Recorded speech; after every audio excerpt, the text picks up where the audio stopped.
Okay, we're ready to go. So this video today is about business planning for 2022, business planning for the year ahead. Now the truth of the matter is this is the same business planning I used in 1997 when I started my first business. It's the business planning I used in, well actually most of all, starting in 2002 actually. But this is the business planning you use in the year 2050, okay? So if you're sitting there right now, and especially to real estate agents, loan officers out there, this actually applies to any salesperson for sure, but ultimately this is the formula in what you're going to use to lay out the year ahead to make sure you have the best year you could possibly have, and then every single year after that. It starts with this concept here. I've talked about it a lot, and I do talk about it a lot to my salespeople. It's called reverse engineering. When you build a business plan, the best way to build a plan is to reverse engineer all of the numbers. Now, what does that mean when you say reverse engineer? In the world of sales, because again, my undergraduate degree is in biology, so I don't know the first thing about engineering. I think those people are always too smart, the classes were too hard, and I was too dumb probably, okay? So I don't know anything about engineering. But at the end of the day, what is reverse engineering? When you reverse engineer numbers, what you do is you actually start at the end and you work backwards, okay? So you start at the end and you work in reverse. When you start at the end and work in reverse, what happens is when you get to the end, because you're starting at the end and then working in reverse, when you get to the end of that formula, that's actually the beginning. That is actually where you begin. So you start at the end, you reverse everything out, and where you land is where you begin. I'll show you what I mean. Now, if you're in pharmaceuticals, it doesn't matter. Everything I show you right now, you could sell cars. This applies to any type of sales. Now, the truth is, it applies to dieting, it applies to weight loss, it applies to everything. And I would tell you that probably 99% of what I talk to when it comes to business, what I talk about, applies to health, mindset, goal setting. It applies to everything. What you start finding out is that the formula to success and the pieces to success of what it takes to be successful at something. It could be anything. If it's wrestling, if it's football. I mean, today, well, I got my Michigan State wrestling shirt on. See, one of my best friends, Roger Chandler, he's the head coach of Michigan State wrestling, of course. So I got my little Michigan State wrestling. If you could see my shorts, but you probably can't. I got my Brecksville High School wrestling shorts on too. I'm like a homeless person. I'm clothed by everybody else out there, right? But anyways, whether it's wrestling, football, baseball, basketball, or anything like that, reverse engineering is how you ultimately want to build out a plan. This plan I'm going to show you is more angled towards real estate agents and loan officers and people like that, but it all works the same. But I'll show you my example. This is reverse engineering. Let's pretend that I, as a loan officer, I want to close 10 mortgage loans in a month. I want to close on 10 mortgage loans. What you do is this. You start at the end. The goal is to close 10. Now, when you're sitting here saying, Hesh, your writing's a little weird, well, you try writing sideways, okay? So that's close 10 loans. So my end goal is to close 10. I'm starting at the end. This is where I want to finish. Reverse engineering the numbers, it looks like this. To close 10, I probably have to have about 15 going. So 15, if I want to close like 10 purchases, I have to have 15 purchase contracts. Now, if anyone out there watching me has ever bought a house, or you're a real estate agent and you've gone through this, of course you know this, that things come up. Home inspections fail, houses don't appraise, buyers quit jobs. A lot of different goofy things happen. When that stuff happens, you lose the deal. If I want to close 10, I've got to start with 15 contracts. If I get 15 physically in contract, I can expect to close 10 of them. Now, God knows there's people out there watching saying, Guy, he starts with 15, how does he lose 5 of them? I'm just giving you some numbers as a visual, okay? So don't panic too much that I lose 5, but it's just anything happens. Inspections, appraisals, 1,000 different things. Sellers don't make repairs that they're supposed to make. Who knows, okay? I need to have 15 in contract. To have 15 houses in contract, I probably need to have 50 buyers running around looking at homes. So I have to have about 50 pre-approvals. So if I have about 50 pre-approvals, I'll probably end up getting 15 contracts. Now again, real estate agents are saying, oh my God, 50 people pre-approved and only 15 contracts. Guess what? It's a tough housing market. Who knows? This could be 30. I'll change this to 30 to make people feel, I'll change it to 30 to make you feel better, right? Here's 30. I need to have 30 people pre-approved driving around looking at houses in order to get 15 of them into contract in order to close 10 of them. This is what reverse engineering is. I started here. I started with I want to close 10. I started at the end, and I'm working my way backwards. I need to have 15 in contract. To have 15 in contract, I need to have 30 pre-approved. Now to have 30 pre-approved, I have to have 50 people call. I have to have 50 conversations. 50, I'm going to put this 50 conversations like this. I have to have 50 conversations with people, okay? So to get 30 people pre-approved, I have to have 50 conversations with people. To have 50 conversations with people, I have to dial 500 dials, 500 cold calls. If I dial 500 people, I'm going to get 50 of them on the phone. If I get 50 of them on the phone, I should get 30 of them pre-approved. If I get 30 of them pre-approved, I should get 15 contracts. If I can get 15 contracts, I can close 10 of them. Ultimately, this is now where I begin. What this roadmap showed me, because look how it expanded. It started down here. Well, it started like this, actually. It started with a blank sheet of paper, like that.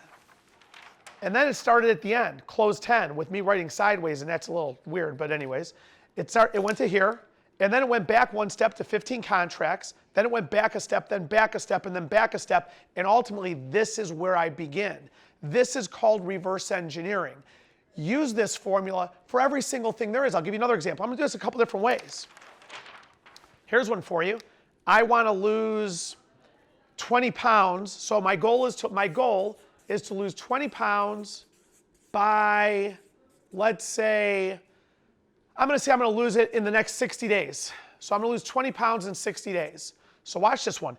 This is what reverse engineering is. So if you're watching me right now saying, I want to lose 20 pounds in the next 60 days, that's fine. My question to you is how are you going to do it? What's the formula you're going to use? And this is where you're going to reverse engineer all of this out. Now again, when it comes, for example, to weight loss, I also call them milestones, okay? Or I'll call them road markers, mile markers.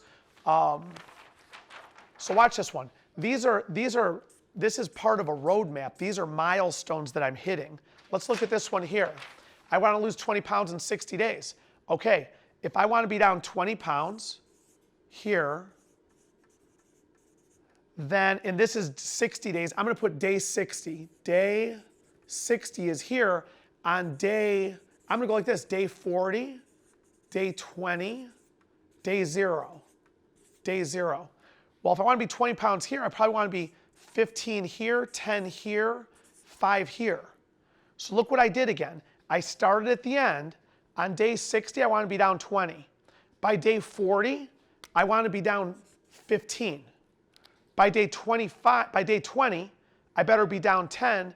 By day 0, or day week 1, whatever it is, or this was day 60, 40, 20, I'll put this as day 10. By 10 days in, I need to be down 5 pounds. By 25 days in, I need to be down 10. By day 40, I've got to be down 15. By day 60, I've got to be down 20. So look where I did. I started at the end here, and I worked my way backwards. I reverse engineered the numbers. That's why this is called reverse engineering, okay? 3M makes some pretty good sticky notes. This is called reverse engineering. You start at the end, and you work backwards. I start at the end. I want to end with losing 20 pounds. I work my way backwards. So now I know where my milestones are, where I want to be at these certain dates. And then if you're off, hey, I'm only down 3 pounds 10 days in. I could tell right now, just as this thing's falling and sliding on me, of course, okay? We fix this. So ultimately what I do is I follow this. Day 10, I'm only 3 pounds down. I'm off my mark. I've got to get ahead of that curve and get over to here so that by day 25, I'm down to here. Day 25 comes, I'm 6 pounds down. I'm 4 off. You use this to gauge to see where you are. The other thing that reverse engineering allows you to do is that this might not be realistic numbers. These might not be realistic at all. So what happens is when I follow along these paths, I'm going to start adjusting these numbers. Hey, It was not reasonable to be down 5, 10 days in. It was not reasonable to be down 10, 25 days in. I'm only 6 down, day 25. Do you want to know something? I'm not going to hit this goal here. I might have to kick this out to 120 days to get here, and I have to revamp all of my numbers. That's the other part to reverse engineering numbers. It is a constant process of numbers which evolves on a daily basis. I would go as far to say that it evolves on a hourly or minute-to-minute basis. You want to follow this. The deeper you dive, and the word I use a lot of times is granular. The more granular you get with your data, with your information, with your tracking, and don't forget, if you don't track it, if you don't measure it, you cannot manage it. That's a super, super important concept that I tell people all the time. If you do not measure it, what is not measured cannot be managed, okay? How can you possibly try to manage your weight if I'm not measuring it in some way, shape, or form? How can I possibly hit my number of closings if I'm not measuring other parts of it? If you do not measure it, you cannot manage it. Think about that. That's stuff you have to put into your mind. There's so many concepts within what I'm showing you here with reverse engineering. I always tell people, I call it the one step further principle. Whatever you're doing as far as trying to reach a goal, my question to you is what's one more step you could have gone to get towards your goal? I'll give you an example. When it comes to calling 500 people, well, you did 500 dials. So the question becomes, how many people picked up the phone? Well, on 500 dials, 400 people did not pick up, did not answer, and 100 people did answer. Okay, for the 100 people who did answer, how many of those 100 hung up the phone on you after they realized you were just cold calling them? So out of 100 hanging up the phone, let's say 70 of them hung up on you, or 100 answering the phone, 70 of them hung up on you. 30 of them did not. This is what I call did not hang up. This is what I call the one step further principle. Here's a question for you. 30 people did not hang up. 70 people did. Why did the 70 people hang up? Why didn't the 30 people hang up the phone? Identify what kept them on the phone and then apply it to these 70. What happens next? The next time you go to do this? Easy. This number should go up to 40. This number should go down to 60. Keep drilling down the numbers. Something that people who have worked with me for a long time have said is they'll say, Khash, is anything ever good enough? Does it ever get to a point where you're like, I've analyzed my numbers enough? You want to know what the answer is? No, it's not, okay? You've got to constantly analyze your numbers. Anybody who's in sales knows that at the start of every month you start at 0 and you can always do better than what you're doing. These concepts here are the concepts of how I built my business. These are concepts I've used for over, this is my 3rd decade, I guess is what you could say. It makes me feel pretty old, but anyways, reverse engineer, learn this concept. This is super important. Apply it to your business planning for the upcoming year. Apply it to your health, your diet, your mindset. Every single thing you do, social media, marketing, advertising, it goes with everything. When you walk into work, when you walk into your job, here's the truth. You know where you're going to end your day at, reverse everything out. You know where you start your day, and you start plowing forward from there. I don't care if you're a secretary, a receptionist, you clean floors, you clean toilets, you dig holes. It doesn't matter. Start at the end, reverse it out. It tells you where to begin, execute the plan. This is called reverse engineering. This business plan works, and it's what you have to implement if you want a successful upcoming year. Thanks again. Keep watching these videos. Like them, share them, comment, do everything, subscribe, whatever in the words are. I don't know what all this stuff is, okay? See you guys next time.